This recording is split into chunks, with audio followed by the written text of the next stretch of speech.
Avec François Jolivet, député à l'Assemblée nationale, député de l'Indre, La République en marche. Alors aujourd'hui, il y a une actualité qui a été malheureusement montrée non seulement en France mais à l'international. C'est cette violence dont a été victime le président de la République, Emmanuel Macron, par un jeune. Alors évidemment, tout le monde condamne cette violence, mais qu'on n'excuse pas d'ailleurs. Mais est-ce que cela peut éventuellement s'expliquer par la violence elle-même aujourd'hui du gouvernement français envers son propre peuple? Quel est votre sentiment et votre point de vue? Alors, sur la violence du gouvernement français pour son propre peuple, je ne le crois pas du tout.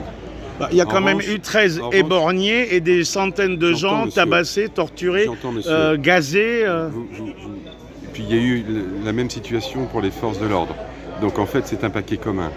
Donc je n'assistais pas à un débat sur les gilets jaunes, j'assistais à un débat sur le symbole qui constitue le fait de gifler le président de la République.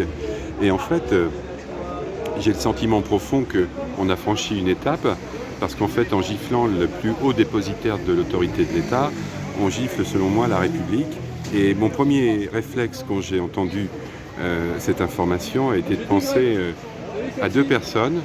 Une assistante que j'avais à la mairie qui avait été violentée par un administré et un gardien HLM, puisque je suis un ancien dirigeant HLM, qui avait été tabassé par des jeunes. Et je me suis dit, et ça c'était il y a 20 ans, c'était pas il y a 3 ans, c'était il y a 20 ans. Et je me suis dit, cette violence, elle vient de loin et maintenant elle s'exprime. Le président de la République est un homme, contrairement à ce qu'on dit, qui aime beaucoup le contact et qui est très tactile. Il n'était pas prévu qu'il s'arrête à cet endroit-là. La foule l'appelait, il s'est arrêté.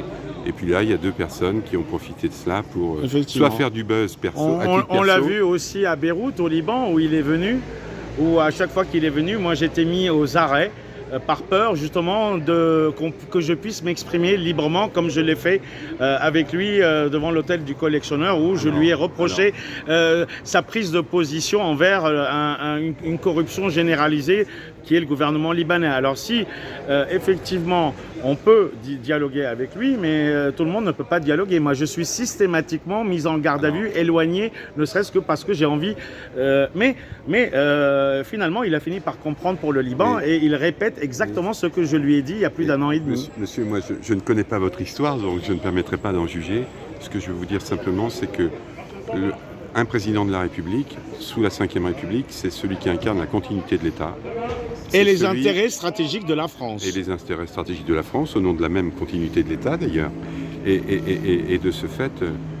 Mais est-ce qu'elle doit se faire, ces intérêts stratégiques de la France, au détriment des peuples souverains et des nations étrangères? On voit ce qui se passe en Afrique, en Arménie, au Karabakh, au Liban, j'en passe et des meilleurs. Vous m'emmenez sur un débat que je ne connais pas. Moi, je suis un commissaire aux finances dans le domaine du logement et de l'hébergement.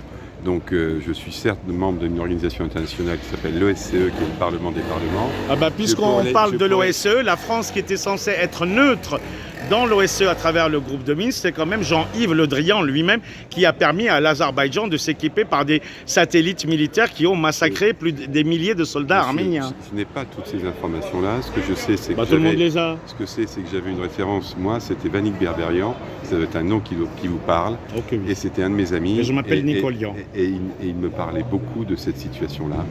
Donc, si les choses on a perdu un grand homme avec on a perdu un grand homme et moi j'ai perdu un ami, monsieur. On arrête là?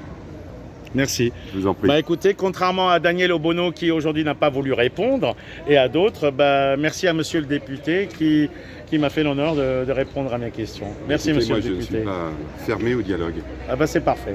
Merci. Bon courage, monsieur. Merci, au revoir. Au revoir.